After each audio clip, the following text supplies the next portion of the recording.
विद्वान आचार्य चाणक्य द्वारा मानव जीवन के विकास के लिए चाणक्य नीति बनाई गई है। इस नीति के अंतर्गत विभिन्न प्रकार की बातों का उल्लेख है। ये बातें मनुष्य को विकट परिस्थितियों से निकालने में मदद करती है। आचार्य चाणक्य द्वारा अपनी चाणक्य नीति में यह भी बताया गया है कि ऐसी कौन सी परिस्थितियां हैं जिसमें मनुष्य को सबसे अधिक दुख होता है। दोस्तों, यूं तो जीवन में कई प्रकार के कष्ट आते हैं जो दुखदाई होते हैं, लेकिन कुछ खास ऐसे कारण हैं जिसके पीछे हर कोई दुख और खेद प्रकट करता है। अपने एक नीति सूत्र में आचार्य कहते हैं, पत्नी से वियोग, अपनों से बेइज्जती, कर्ज का बोझ और गरीबी एवं दरिद्रता मनुष्य को अंदर से दुखी ही नहीं बल्कि उसकी दृढ़ता को भी तोड़ देती है। यह चार कारण मनुष्य को अंदर से जला देता है। आइए इसे विस्तार से समझते हैं। पत्नी का बिछड़ना है दुखदाई। दोस्तों, व्यक्ति के लिए उसकी पत्नी से वियोग सबसे बड़ा दुख होता है। पत्नी जीवन भर अपने पति का साथ देती है और उसके परिवार को संभाल कर रखती है। ऐसे में पत्नी का वियोग एक पति कभी सहन नहीं कर पाता है। हर एक मोड़ पर उसे अपनी पत्नी की याद सताती है। वह आजीवन उसकी याद में दुखी होता है। अपनों द्वारा किया गया असम्मान। दोस्तों, आचार्य चाणक्य कहते हैं कि जिस व्यक्ति को अपने घर में इज्जत नहीं मिलती है वह ग्लानि से भर जाता है। अपनों द्वारा किया गया असम्मान उसके लिए बड़ा दुख का कारण बन जाता है। वह धीरे धीरे एक मृत व्यक्ति की तरह बनता चला जाता है। उसकी इच्छाएं और अपनों के प्रति प्रेम नश्वर होता चला जाता है। कर्ज का बोझ है दुख का कारण। दोस्तों, आचार्य चाणक्य कहते हैं कि कर्जा व्यक्ति को अंदर से खा जाता है। एक व्यक्ति अपने जीवन में परिवार को खुशहाल रखने के लिए मेहनत करता है, लेकिन जब कर्ज के तले दब जाता है तब उसकी स्थिति बद से बदतर हो जाती है।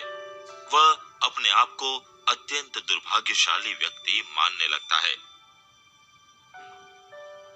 गरीबी व दरिद्रता करती है आत्मा को दुखी। दोस्तों, आचार्य चाणक्य कहते हैं कि गरीबी व्यक्ति के लिए सबसे बड़ा दुख का कारण बनती है। एक गरीब व्यक्ति हर रोज अपनी इच्छाओं को मारकर स्वयं की आत्मा को दुखी करता है।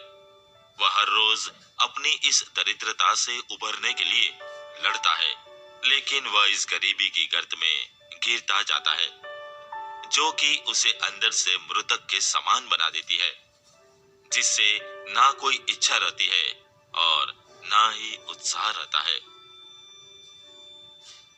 आइए इसके अनुसंधान में एक छोटी सी कहानी सुनते हैं। आइए इसके अनुसंधान में एक छोटी सी मोरल स्टोरी सुनते हैं। कई सालों पहले नदी के किनारे एक दियत्स नामक नगरी हुआ करती थी। इस नगरी में शासन करने वाला राजा बहुत ही मूर्ख था। वहीं राजा का मंत्री बहुत चतुर था। एक दिन शाम के समय राजा और मंत्री दोनों नदी किनारे टहलते हुए शाम का आनंद ले रहे थे। तभी राजा ने मंत्री से एक सवाल पूछा, क्या तुम बता सकते हो कि यह नदी किस दिशा में और कहां तक बह कर जाती है? मंत्री ने राजा को तुरंत जवाब देते हुए कहा कि यह नदी पूर्व की दिशा में बहती है और यह पूरब देश तक जाती है। इस पर राजा ने कहा कि वह नहीं चाहता कि हमारे देश का पानी पूरब के देशवासी इस्तेमाल करे। राजा ने मंत्री को नदी का पानी रोकने के लिए दीवार खड़ी करने का आदेश दिया। तभी मंत्री ने राजा से कहा कि ऐसा करने पर हमारा ही नुकसान होगा। राजा ने गुस्से में कहा कि पानी हमारा है और पूरब देश वाले मुफ्त में इसका इस्तेमाल कर रहे हैं और तुम बोल रहे हो कि हमारा नुकसान होगा। इसमें हमारा कुछ नुकसान नहीं होगा। तुम जल्द से जल्द नदी में दीवार बनाने का काम शुरू कराओ। मंत्री राजा की आज्ञा का पालन करते हुए कारीगरों को बुलाता है और नदी के पास दीवार बनवाने का काम शुरू करवा देता है। नदी में दीवार बनवाने का काम तेजी से चलने लगा और कुछ दिनों में दीवार बनकर तैयार हो गई।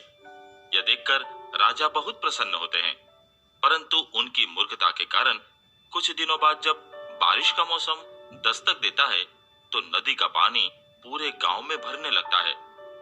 धीरे धीरे पानी लोगों के घरों में घुसना शुरू हो जाता है। इससे परेशान होकर सारे नगरवासी एकत्रित होकर मंत्री के पास आते हैं। मंत्री उन्हें आश्वासन देता है कि वह इस समस्या का हल ढूंढ निकालेगा। लोगों की परेशानी सुनकर मंत्री समाधान निकालने के लिए एक योजना बनाता है। उन्होंने राजमहल में समय को बताने के लिए घंटा बजाने वाले शख्स को इसमें शामिल किया। वह समय के अनुसार घंटा बजाता था, जिससे लोगों को समय का पता चलता था। मंत्री ने उसे कहा कि आज तुम प्रति घंटे की बजाय हर आधे घंटे में घंटा बजाना। उस आदमी ने मंत्री ने जैसा कहा वैसा ही किया। इससे जब सुबह के 3 बज रहे थे तो उसने 6 बार घंटा बजाया। 6 घंटे सुनकर राजा और सभी नगरवासियों को लगा कि सुबह के 6 बज गए हैं और सुबह हो गई है। राजा उठकर बाहर आता है तो वहां मंत्री पहले से मौजूद होता है। बाहर अंधेरा देखकर राजा मंत्री से पूछता है कि अभी तक सूर्योदय क्यों नहीं हुआ है। राजा के सवाल का जवाब देते हुए मंत्री ने कहा, महाराज, प्रातः काल हो चुकी है, पर हमने पूर्व दिशा वालों के वहां पानी को जाने से रोक दिया है, तो शायद इसलिए उन्होंने हमारे यहाँ सूर्य की रोशनी को आने से रोक दिया है। इसलिए सूर्य उदय तो हुआ है, पर हमारे देश तक रोशनी नहीं पहुंची है। ऐसा लग रहा है कि अब हमारे देश में सूरज की रोशनी कभी नहीं पहुंचेगी। यह सुनकर राजा चिंता में पड़ जाता है और मंत्री से पूछता है कि क्या इसका कोई उपाय नहीं है। तब मंत्री उत्तर देता है कि महाराज, अगर आप नदी का पानी छोड़ देते हैं तो हो सकता है कि वो भी सूरज को छोड़ देंगे। इससे राज्य में फिर से रोशनी आ जाएगी। राजा मंत्री को तुरंत नदी की दीवार तोड़वाने का आदेश देता है। मंत्री कारीगरों को नदी पर ले जाकर उन्हें दीवार तोड़ने के लिए कहता है। कुछ घंटों में कारीगरों ने दीवार को गिरा दी और तब तक सूरज के निकलने का समय भी हो गया था। सूर्य उदय हो गया। सूर्य की लालिमा देखकर राजा बहुत खुश हुआ और मंत्री को इनाम देने की घोषणा की। राजा ने मंत्री की तारीफ करते हुए कहा कि तुम्हारे कारण हमारे राज्य में फिर से सूर्य उदय हो पाया है और तुमने हमारे राज्य को अंधकार से बचाया है। दोस्तों, हमें कभी भी दूसरों का बुरा नहीं करना चाहिए और ना ही उनकी तरक्की देखकर उनसे जलन की भावना रखनी चाहिए। दोस्तों,